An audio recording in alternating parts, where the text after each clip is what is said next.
Assalamualaikum warahmatullahi wabarakatuh. Innal hamdalillah nahmaduhu wa nasta'inuhu wa nastaghfiruh wa na'udzu billahi min sururi anfusina wa min sayyiati a'malina. Man yahdihillahu fala mudilla lahu wa man yudlil fala hadiya lahu.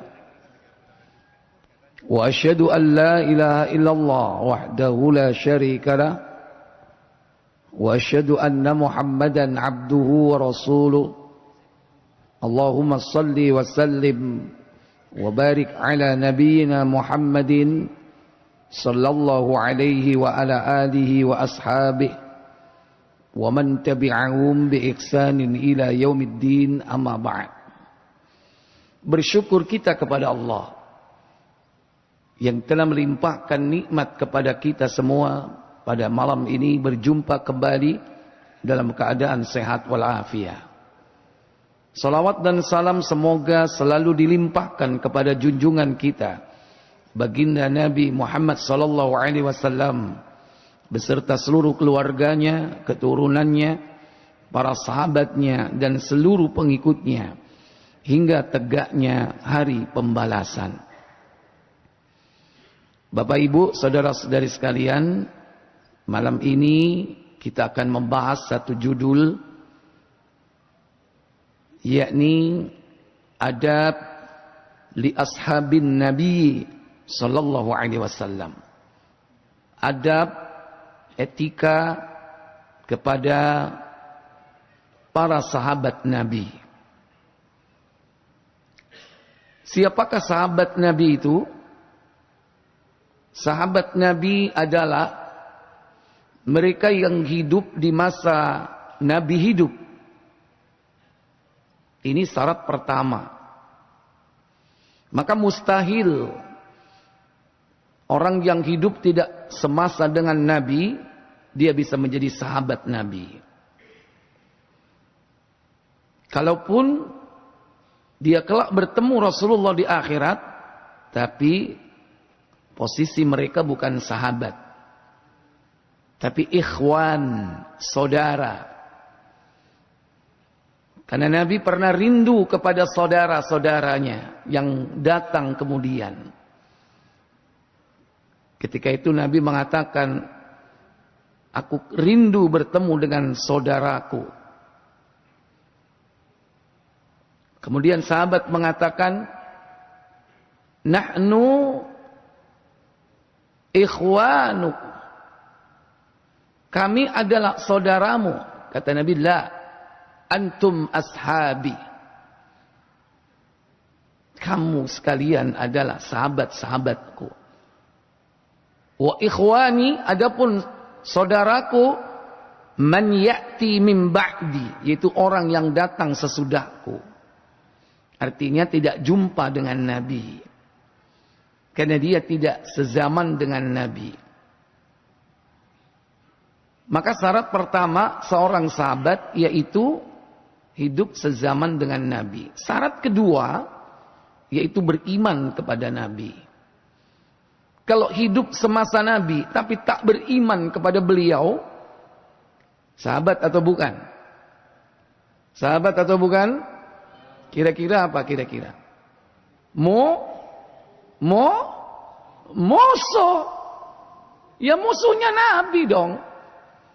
Wong hidup di zaman beliau, ketika risalah datang kepada beliau, diajak mereka beriman, tak mau beriman, ya jelas musuh. Ada enggak yang hidup di masa Nabi tapi tidak beriman kepada Nabi? Hah? Banyak sekali. Nggak usah jauh-jauh, orang dekat beliau. Siapa? Abu Jahal, paman beliau sendiri. Abu Lahab, paman beliau sendiri.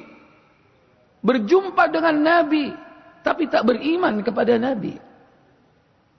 Siapa lagi? Abu Thalib, paman beliau. Apalah artinya? Masih punya hubungan nasab dengan Nabi, tapi tak beriman. Nggak ada guna itu. Abu Jahal, Abu Lahab, Abu Thalib, mending Abu Jundi. Walaupun tak sezaman dengan beliau, tapi beriman. Semoga imannya istiqomah sampai mati. Siapa yang mendoakan orang lain, malaikat di dekatnya akan mendoakan dengan doa yang sama. Ojo medit-medit, sering dongakno wong, meskipun hanya amin tok. Malaikat yang ada di samping kita akan mengatakan, walakal misl, bagimu sama seperti apa yang kau ucapkan. Itu rahasianya orang mendoakan orang lain. Makanya sering-sering dongakno menungso liyan. Dongakno kanca musuh. Awakmu cik didongakno pisan karo malaikat sugi. Itu ada dalam kitab orang-orang yang didoakan oleh malaikat. Ada berapa banyak itu orang-orang yang didoakan oleh malaikat. Baik. Jadi syarat pertama hidup sezaman Nabi. Syarat kedua beriman kepada Nabi. Syarat ketiga dia beriman sampai mati. Sampai matinya siapa? Sampai matinya Nabi atau sampai matinya orang itu? Sampai matinya orang itu dia tetap beriman. Kalau sampai meninggalnya Nabi kemudian dia berubah, sahabat atau bukan? Bukan, berarti dia murtad, jadi musuh. Musailamah al-Kadzab, Al-Aswad al-Ansi, nabi-nabi palsu yang muncul sepeninggal Nabi, Sajjah at-Tamimah. Itu mereka awalnya orang-orang beriman kepada Nabi. Iman secara zahir saja. Tampak secara zahir dia beriman. Begitu meninggal Nabi, dia murtad, keluar dari Islam. Tidak mau menunaikan zakat. Itu berarti telah kufur, murtad, keluar dari Islam. Dan orang-orang seperti ini diperangi oleh Abu Bakar As-Siddiq di masa kekhilafahan beliau. Berarti mereka bukan sahabat. Jadi hidup di zaman Nabi, beriman kepada Nabi, dan imannya sampai kematiannya. Tapi beriman kepada Nabi, imannya sampai mati, gak berjumpa Nabi, berarti bukan sahabat. Paling tidak mereka adalah tabi'in. Setelah itu tabi'ut tabi'in. Mereka tak jumpa dengan Nabi, hanya berjumpa dengan sahabat. Sehingga dia belajar hanya kepada sahabat. Tapi itu pun termasuk generasi terbaik umat. Karena 3 generasi utama yang disebutkan oleh Nabi sebagai generasi terbaik. Nah, terutama sahabat Nabi. Mereka adalah orang-orang yang dipilih oleh Allah untuk menemani manusia mulia. Tidaklah menemani manusia mulia kecuali orang-orang yang dimuliakan oleh Allah. Nggak mungkin Nabi ditemani dengan orang-orang jahat, orang-orang bobrok akhlaknya, orang-orang yang tipis imannya. Tidak. Maka sahabat itu makhluk terbaik setelah Nabi, setelah Rasul. Paling tidak selevel, satu tingkat di bawahnya levelnya. Mungkin masuk kategori as-sadiq atau as-siddiq, atau kategori asy-syuhada, atau kategori as-salihin. Kata Allah dalam surah An-Nisa ayat 69, "Wa may yuti'illaha wa rasulahu fa ulaik فأولئك مع الذين أنعم الله عليهم من النبيين والصديقين والشهداء والصالحين وحسن أولئك رفيقا. Kata Allah, barang siapa yang taat kepada Allah, taat kepada Rasul, mereka itulah orang-orang yang akan diberikan oleh Allah nikmat, diberikan nikmat oleh Allah atas mereka. Siapa mereka itu? Minan nabiyin, para nabi. Setelah itu siapa? Wasiddiqin, orang-orang yang benar, orang-orang yang jujur. Wasyuhada, orang-orang yang mati syahid. Wassalihin, dan orang-orang yang saleh. Wa hasuna ulaika rafiqa, mereka adalah teman yang sebaik-baiknya.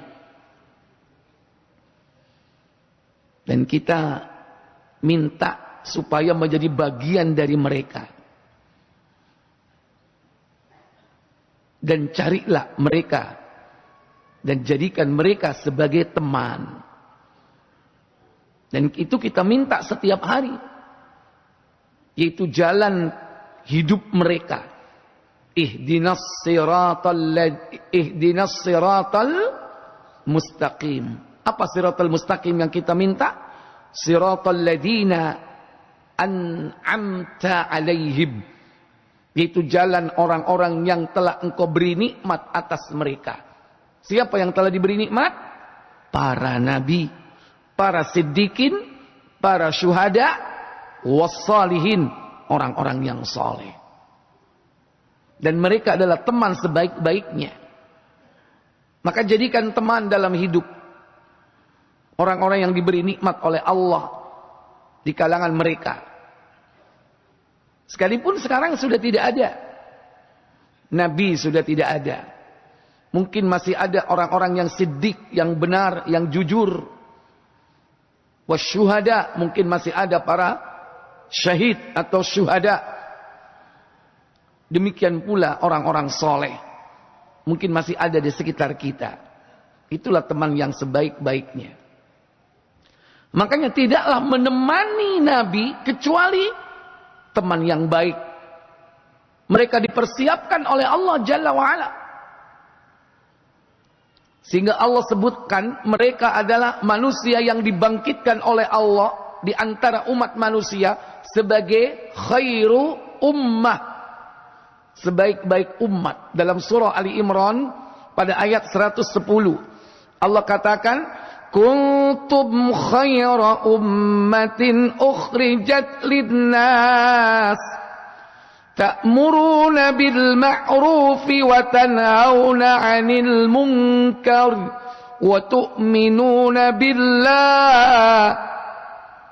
Kata Allah, kuntum khaira ummatin, kalian semua adalah umat terbaik, ukhrijat linnas, yang dibangkitkan dari umat manusia. Ayat ini pertama diturunkan, siapa yang dimaksud? Tidak lain adalah para sahabat. Karena ayat ini turun kepada Nabi. Dan umat yang hidup di zaman Nabi siapa? Sahabat. Walaupun ayat ini pun berlaku untuk orang-orang sesudahnya sampai hari akhirat, sampai hari kiamat. Kapan orang itu menjadi umat terbaik?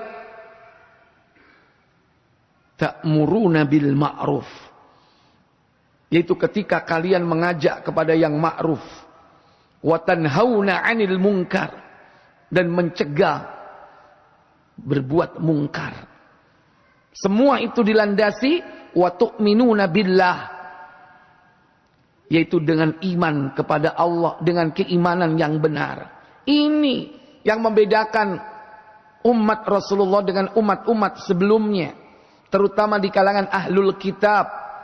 sekalipun mereka diberi oleh Allah Alkitab, sekalipun mereka diberi oleh Allah banyak nabi, banyak rasul, sekalipun awalnya mereka ditinggikan, sehingga Allah katakan, ya bani Israila izkuru ni'mati allati an'amtu alaikum wa anni faddaltukum 'alal alamin. Kata Allah, hai anak keturunan Yakub, Bani Israel, ingatlah akan nikmat yang telah aku berikan kepadamu, kata Allah. Wa anni faddaltukum, dan kami telah memberi karunia kepadamu, diangkat oleh Allah ketinggian derajatnya, 'alal alamin, seantero jagat ketika itu. Itulah Bani Israel. Tapi mereka tidak bisa mempertahankan karunia ini. Diberi kitab Taurat, Zabur, tapi tidak dimanfaatkan dengan baik. Maka mereka disifati seperti keledai, kamassalil himari yahmilu asfara, seperti keledai yang memikul di atas punggungnya kitab-kitab tebal, tapi dia tidak faham terhadap kitab itu. Dungu. Kenapa? Karena mereka meninggalkan kitab itu, tidak mau mengingatkan kebaikan, tidak mau mencegah kemungkaran. Itulah orang-orang Yahudi. Ketika di antara mereka ada yang berbuat mungkar, apalagi dia pembesar, menengohai, pura-pura karo, ojo delok. Bos, ketika itu sudah menjadi perbuatan yang merajalela di kalangan mereka, akhirnya Allah rendahkan mereka, sehingga banyak di kalangan mereka berbuat dosa. Bahkan mereka apa? Yaktubunal kitab biaidihim, menulis kitab dengan tangannya, dirubah kitab Taurat. Tsumma yaqul, kemudian dia mengatakan, hadza min indillah, ini dari Allah. Gara-gara apa? Tidak ada yang al-amru bil ma'ruf wan nahyu 'anil munkar. Akhirnya mereka merubah aturan hukum Taurat. Maka kitab mereka bukan Taurat lagi sekarang, namanya apa? Talmud. Demikian pula ahlul kitab yang lain sudah dapat kitab Injil, tapi tangan-tangan mereka merusak kitab itu. Makanya mereka tidak merujuk mengikuti Injil yang asli. Sekarang mereka kitabnya bukan Injil lagi, apa? Bible. Bukan Injil. Ini kehancuran mereka. Kalau ini diikuti oleh kaum muslimin, tidak mau al-amru bil ma'ruf wan nahyu 'anil munkar, maka akan hancur ketinggian derajat kaum muslimin sebagai khairu ummah. Maka kita umat akhir zaman ini yang hidup di penghujung zaman harus merujuk kepada bagaimana murid-murid langsung Rasulullah itu mengamalkan Al-Quran dan As-Sunnah. Makanya sekarang banyak mengklaim diri. Kamu itu rujukannya mana? Apa? Al-Quran. Apalagi As-Sunnah. Semua kelompok, semua yang mengaku dirinya merujuk atau dasarnya Quran dan Sunnah, semua aliran Islam. Tapi pertanyaannya, berlandas Al-Quran dan As-Sunnah menurut pemahaman siapa? Itu pertanyaan besarnya yang harus dijawab. Menurut pemahaman siapa?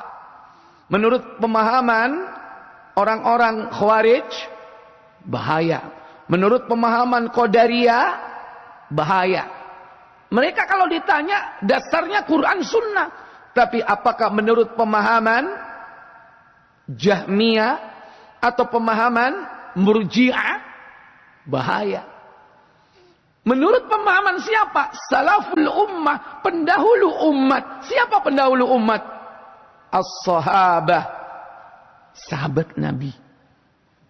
Karena mereka lah orang-orang yang langsung melihat bagaimana Rasulullah mempraktekkan Al-Quran. Dan mereka adalah orang yang paling berambisi untuk melakukan perbuatan yang baik. Tidak ada satupun perbuatan baik yang itu bersumber dari Quran dan Sunnah, melainkan para sahabat, mereka lah orang pertama yang melakukannya. Walaupun tidak seluruh itu dilakukan oleh semua sahabat, tapi ada sahabat yang mewakilinya. Sehingga lengkap. Al-Quran dan As-Sunnah itu sudah dikerjakan, dilaksanakan oleh para sahabat. Karena masing-masing dari mereka mewakili bagaimana mereka mempraktekkan Al-Quran dan As-Sunnah. Inilah khairu ummah, sebaik-baik umat. Kemudian Nabi sendiri mengatakan bahwa sebaik-baik kurun itu adalah kurun di masa ketika aku masih hidup. Bersumber dari sahabat Abdullah bin Mas'ud radhiyallahu taala anhu, bahwasanya Nabi sallallahu alaihi wasallam bersabda, khairukum qarni, sebaik-baik kalian adalah orang yang hidup di masa aku hidup. Siapa? Orang yang hidup di masa Nabi hidup? As-sahabah, sahabat. Tsummal ladzina yalunahum, kemudian generasi yang mengikuti sesudahnya. Siapa? Tabi'in.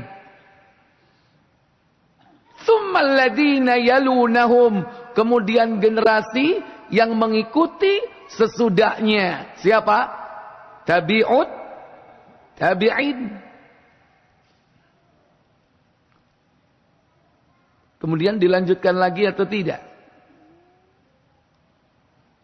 Dilanjutkan lagi atau tidak? Ternyata berhenti sampai generasi yang keberapa ini? Yang ketiga. Berarti 3 generasi emas. Mereka adalah sahabat, tabi'in, tabi'ut tabi'in. Makanya beragama itu menurut metode yang dilakukan siapa? Para sahabat.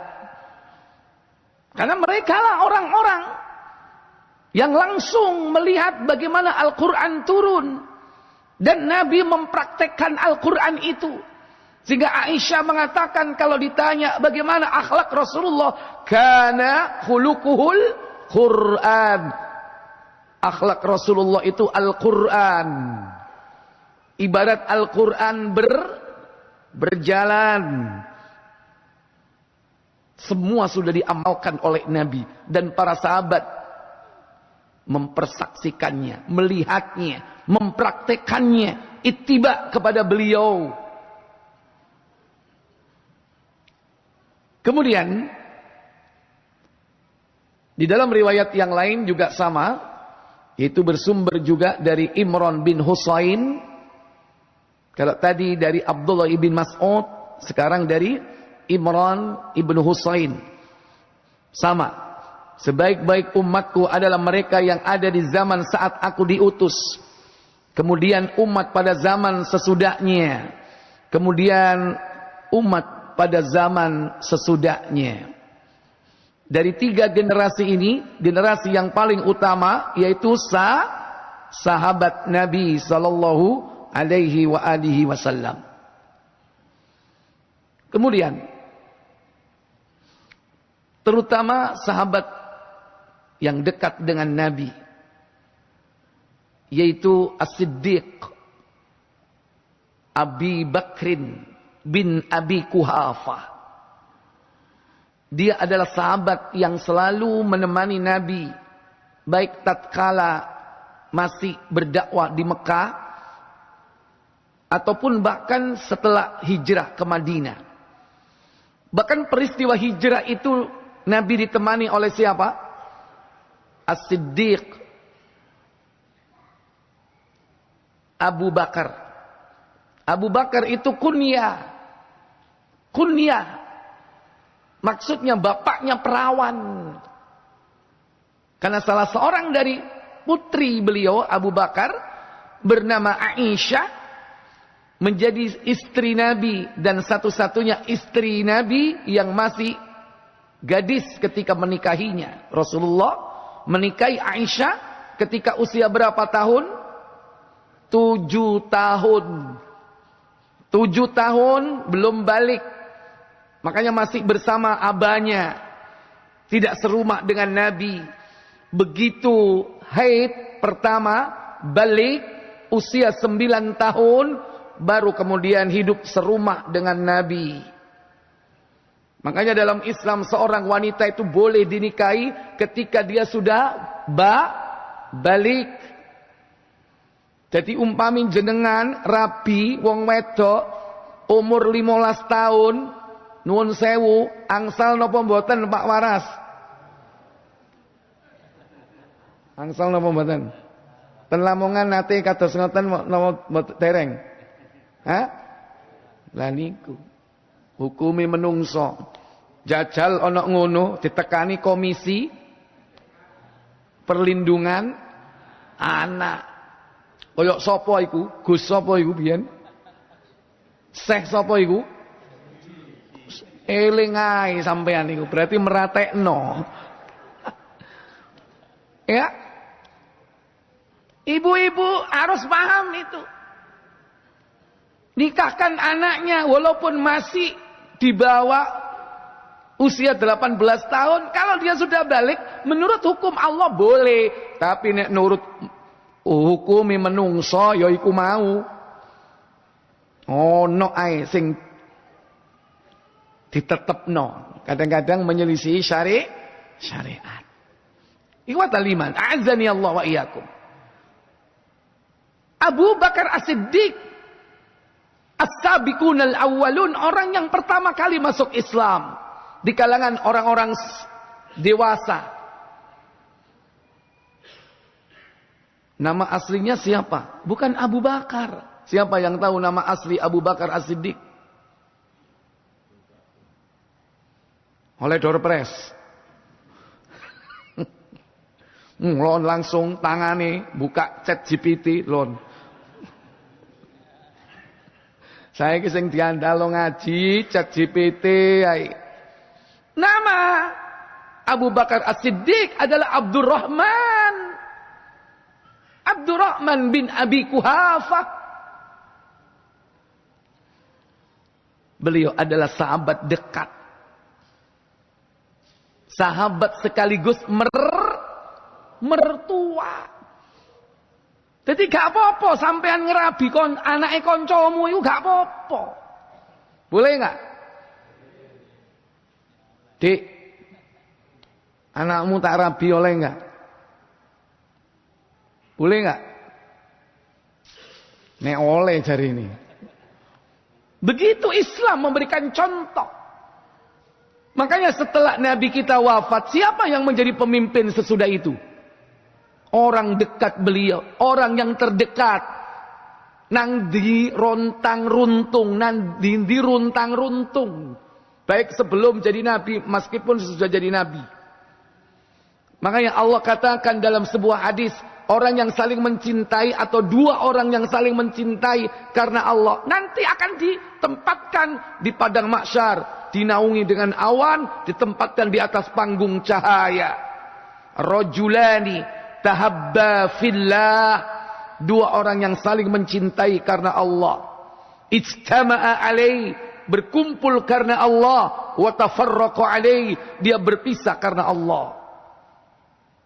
Dan itu dicontohkan antara Nabi dan Abu Bakar As-Siddiq, sahabat utama. Baru setelah itu siapa? Umar ibn al-Khattab radhiyallahu taala anhu. Abu Hafsah, karena dia punya anak namanya Hafsah, juga menjadi istri Nabi. Iki koncone luwih nom maneh, anake ya dirabi Kanjeng Nabi. Ini strategi untuk menegakkan agama. Dan Nabi menikahi bukan kemauan nafsu, tapi semua itu atas petunjuk dari Allah Jalla wa'ala.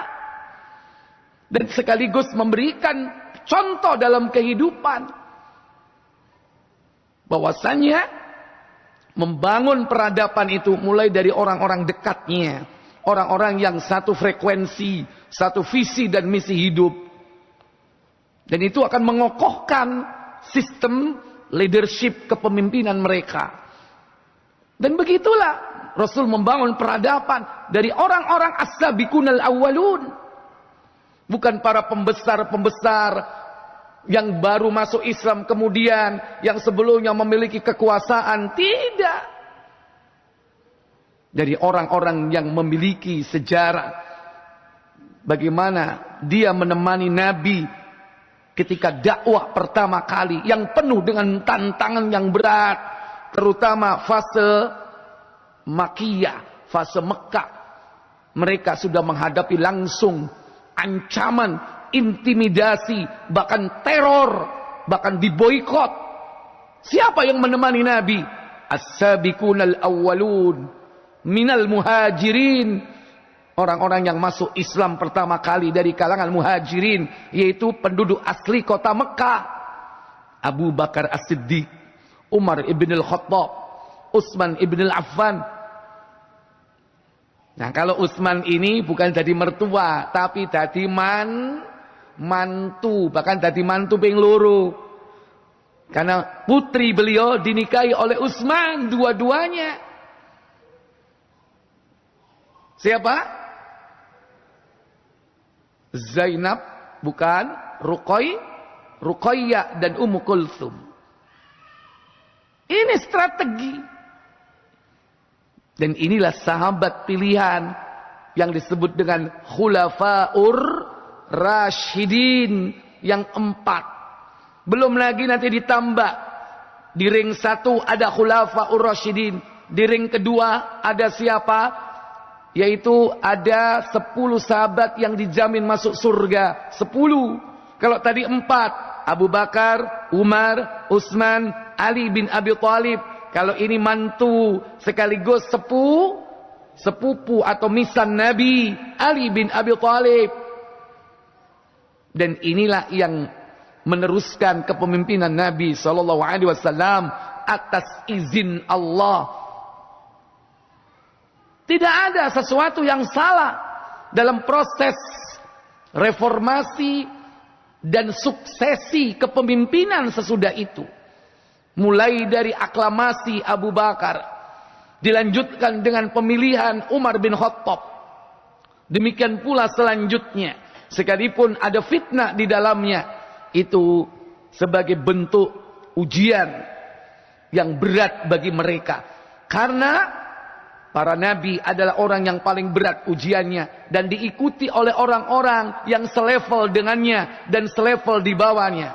Terus semakin berat ujiannya, itu menunjukkan semakin tinggi tingkat keimanannya.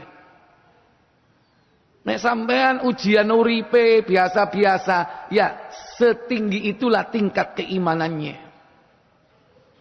Sampean tahu nggak diuji sing wabot ngono? Pernah nggak? Diuji apa? Bu, jenengan nate diuji sing wabot, Bu? Nate contone napa? Apa jarine? Apa jarine? Gak krungu, Pak. Sampean sambung apa, Pak?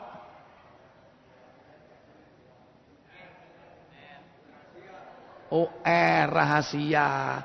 Yo karo abot gae nek rahasia. Iya kan? Iya, diuji kelangan HP ae wis ribut sak lamongan. Kelangan HP ku abot enggak? Abot. Iku gorong kelangan bojo iku. Halo? Tahu enggak? Diuji mek kelangan bojo. Sudah, maaf, meninggal atau bukan? Oh, meninggal itu kecil, yo bakal mati.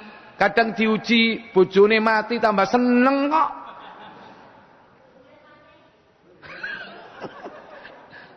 Ayo jajal, diuji bojomu rabi maneh, ya apa? Ayo. Mulai. Belum apa-apa kita dibandingkan dengan sahabat Nabi yang ujiannya begitu berat. Nggak ada apa-apanya. Kita aja merasa menjadi orang yang paling menderita, paling berat ujiannya, padahal belum apa-apa. Inilah manusia pilihan yang dihadirkan untuk menemani manusia pilihan, yaitu Nabi Muhammad sallallahu alaihi wasallam. Ada sahabat muhajirin, mereka harus meninggalkan negerinya, diusir, kalau enggak diancam bunuh.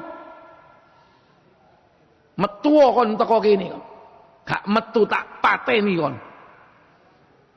Akhirnya kan keluar dari kota Mekah, ditinggalkan rumahnya, ditinggalkan bisnisnya, ditinggalkan hartanya.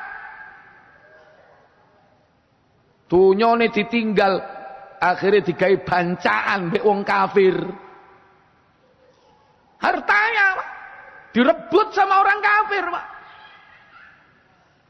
Makanya kaum muslimin setelah hijrah ke Madinah tahun kedua Hijriah, Abu Sufyan datang dari negeri Syam membawa kafilah dagang unta yang membawa barang-barang berharga, dagangan dari negeri Syam menuju ke kota Mekah. Berapa ribu unta itu penuh dengan muatan, dicegat oleh kaum muslimin. Itu awal perang Badar. Perang Badar itu tidak niat perang. Niat apa? Mencegat kafilah dagang orang Mekah.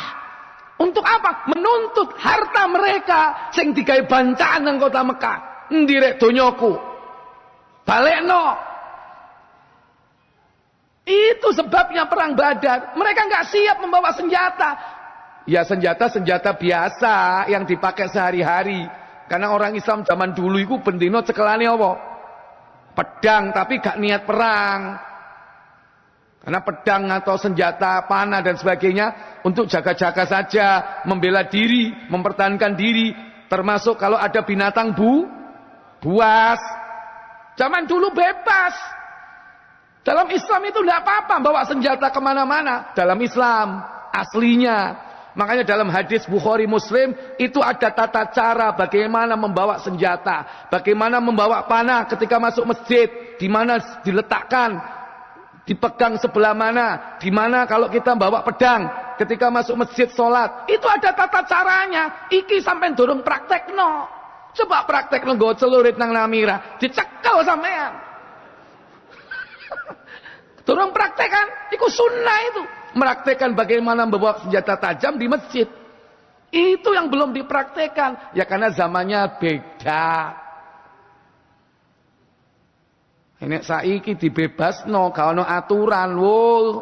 Nang dindi bacokan. Karena keimanan kaum muslimin saat itu dengan saat sekarang beda. Saiki mangkel titik prak, mangkel titik prok.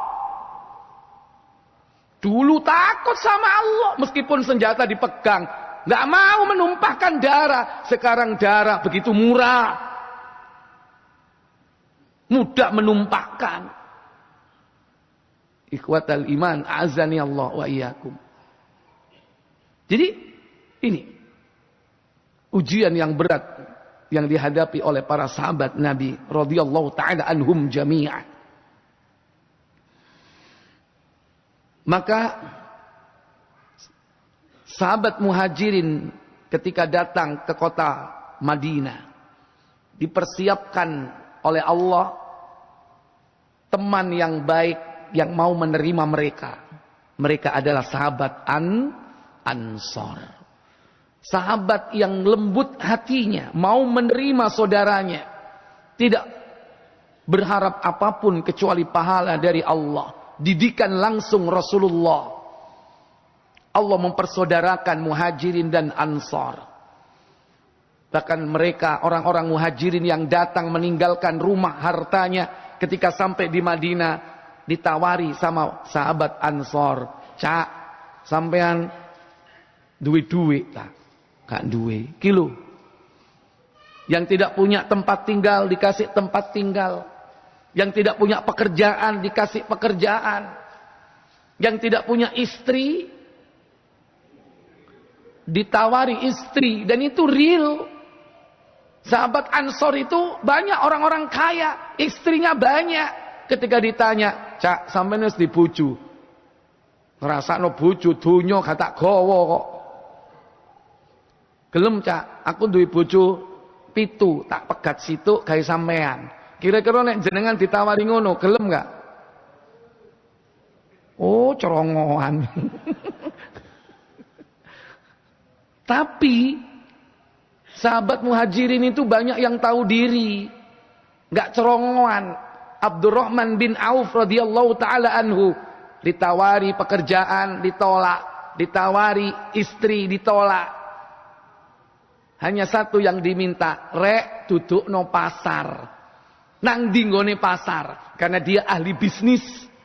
Begitu sampai di pasar, dia berdagang, membeli, menjual, dapat untung, dapat faedah, dikumpulin. Tidak lama kemudian ambune wangi. Rasul curiga, "Ya Abdurrahman, ambumu kok wangi?" "Iya Rasul, aku baru menikah." "Hei, menikah? Apa maharmu?" Apa kata Abdurrahman bin Auf? "Maharku adalah emas sebesar kurma." Emas sak gedene kurma. Lumayan gak itu? Kira-kira pirang gram? Padahal gak suwe. Karena keahlian dia berdagang. Nikah. Berarti punya harta lebih dari itu tentunya. Wong maharnya aja segitu. Akhirnya ditanya oleh Rasul, "Apakah kau sudah buat walimah, wahai Abdurrahman?" "Belum, wahai Rasul."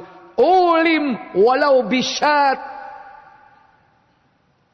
Bikinlah walimah walaupun dengan seekor kambing. Itu majas, eufemisme. Apa? Mengecilkan arti, lawan dari hiperbol, membesarkan. Eufemisme itu apa? Nek jare wong lamongan, gawe yo walimah senajan wedhus situk. Padahal kambing satu gawe wong Arab, iku gawe wong mangan wong papat.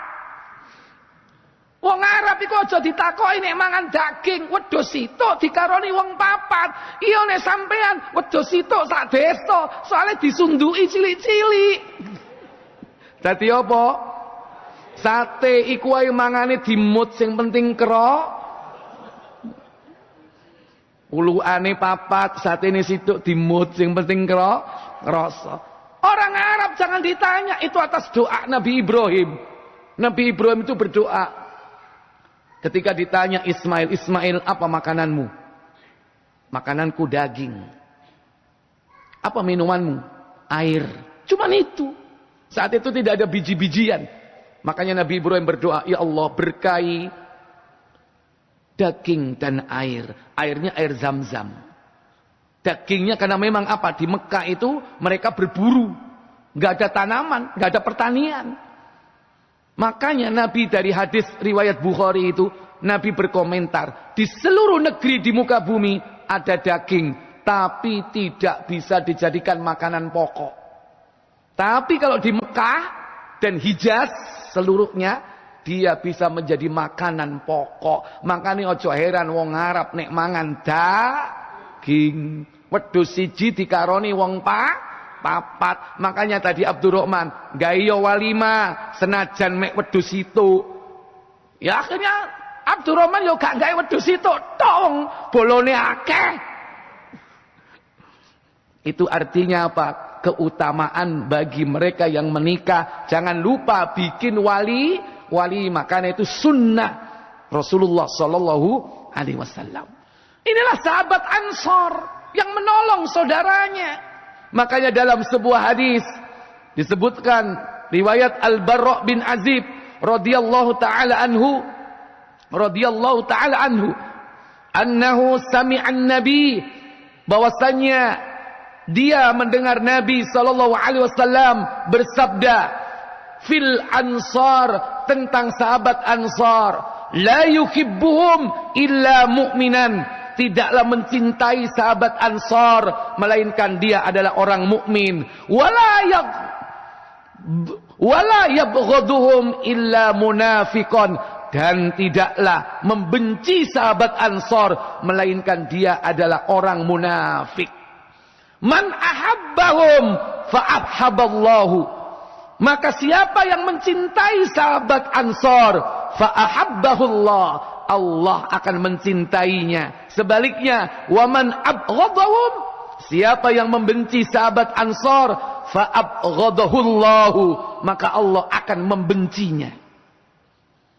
Sampai begitu Nabi mengatakan, maka cintailah sahabat Ansar. Jangan malah membenci. Apa ada orang yang membenci sahabat? Ada. Siapa yang membenci sahabat Nabi? Dua kelompok besar yang memiliki akidah yang bertolak belakang, yaitu antara Khawarij dan Syiah, Rafidhah, Itsna Asyariyah, Imamiyah. Padahal Allah sudah memberikan predikat kepada para sahabat Nabi. Apa itu? Radhiyallahu anhum. Allah ridha kepada mereka. Dalam surah At-Taubah ayat yang ke-100 Allah katakan, والسابقون الأولون من المهاجرين والأنصار والذين اتبعوهم بإحسان رضي الله عنهم ورضوا عنه وأعد لهم جنات تجري تحتها الأنهار خالدين فيها أبدا ذلك الفوز العظيم. والسابقون الأولون, orang-orang yang pertama kali masuk Islam, minal muhajirin, dari kalangan sahabat muhajirin, penduduk asli kota Mekah, wal ansar, yaitu sahabat Ansar, penduduk asli kota Madinah, walladzina taba'uhum biihsan, dan orang-orang yang mengikuti mereka dengan baik. Apa kata Allah? Radhiyallahu anhum, Allah ridho kepada mereka. Ada enggak perguruan tinggi yang mengeluarkan gelar RA, radhiyallahu anhu? Ada enggak? Paling RA Raden, iku lak gelare bangsawan laan. Ini Allah yang memberi gelar radhiyallahu anhum. Belum ada universitas di muka bumi ini yang mengeluarkan para mahasiswa atau graduate-nya mendapat gelar radhiyallahu anhum. Enggak ada. Kecuali Nabi. Didikan Nabi, madrasahnya Nabi, mendidik manusia sampai mendapat gelar langsung dari langit, radhiyallahu anhum. Dan bahkan dijanjikan apa? Wa a'adda lahum jannatin, Allah janjikan atas mereka surga-surga, tajri tahtahal anhar, yang mengalir di bawahnya sungai-sungai, khalidina fiha abada, mereka kekal di dalamnya. Loh, jelas ngene loh, sahabat Nabi dijamin surga, malah ono sing benci. Dan bibit-bibit seperti itu sudah muncul sejak zaman dulu. Di zaman Nabi, terutama siapa? Di kalangan munafik.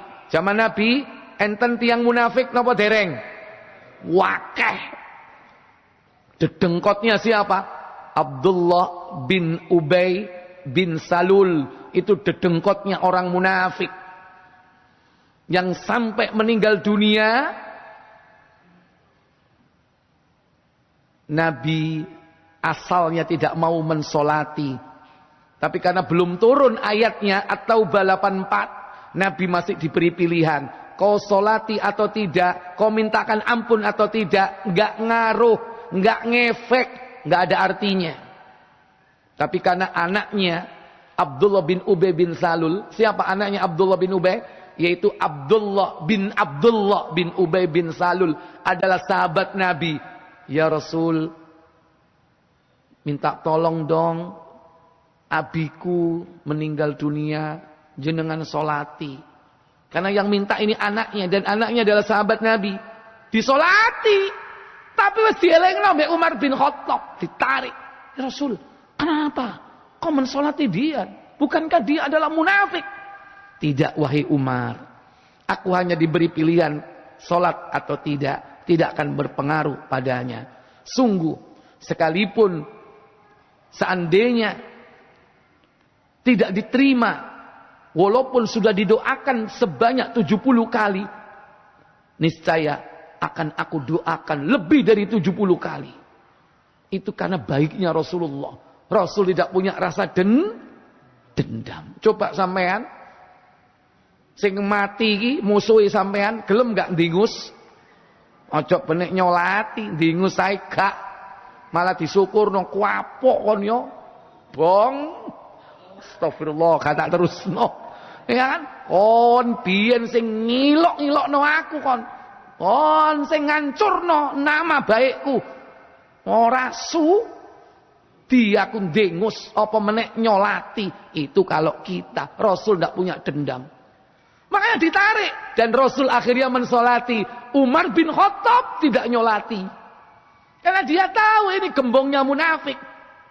Barulah setelah itu turunlah surat At-Taubah ayat 84. Wala tusalli ala ahadim minkum mata abadan wala takum ala qabrihi. Dan janganlah kalian mensolati orang-orang yang mati di antara mereka, orang-orang munafik. Karena mereka adalah mati dalam kondisi kafir. Dan janganlah kalian berdoa di atas kuburnya. Setelah ayat ini turun, maka berlakulah apa? Larangan mensolati orang yang mati dalam keadaan munafik. Nah cuman zaman saiki soro bedakno muslim ambek munafik. Carane apa? Ya wis jelas nek gak salat iku sudah pasti munafik. Bahkan kalau menurut hadis nek wong gak salat iku berarti apa?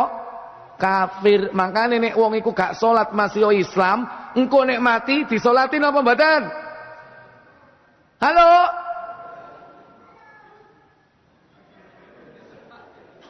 Disolati sampean sadurunge wis dincepno amplop ya kan? Angel, Ustaz wis kadung oleh apa iki Ustaz? Ya. Ya apa iki? Padahal Qur'annya jelas.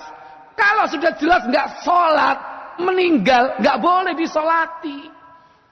Itu bukan munafik lagi kalau sudah seperti itu. Jelas dalilnya. Kenapa? Bainar rajul wa bainas syirki wal kufri tarkus shalah. Pembeda antara orang mukmin dan orang kafir dan musyrik adalah meninggalkan salat. Kalau sudah terang-terangan meninggalkan salat, blas babar siman, ora tahu salat, itu berarti sudah kafir. Masih jenenge soleh. Bendino ketuan, bendino sarungan tapi gak tahu salat, maka tidak boleh disolati. Itu. Tapi wis kadang iku mau wis kadung. Kalau Nabi kadung kenapa? Belum turun ayat. Lah kita kadungnya bukan karena ayat, kadung wis oleh, gak enak. Ikhwatal iman, azani Allah wa iyyakum. Begitu sikap seorang mukmin terhadap orang munafik. Dijelaskan dalam tafsir Ibnu Katsir tentang ayat 84 ini. Maka siapa orang munafik? Salah satu cirinya, dia benci kepada sahabat Nabi. Bahkan Nabi mengingatkan pada zaman beliau masih hidup. La tasubbu ashabi. Jangan kalian mencela sahabat-sahabatku. Kenapa? Infakmu sebesar gunung Uhud tidak akan bisa menyamai infak mereka walaupun satu mud saja. Bahkan separuh mud tidak akan bisa menyamai mereka. Makanya hati-hati. Sekarang banyak subhat yang ditebarkan agar kita benci kepada sahabat Nabi.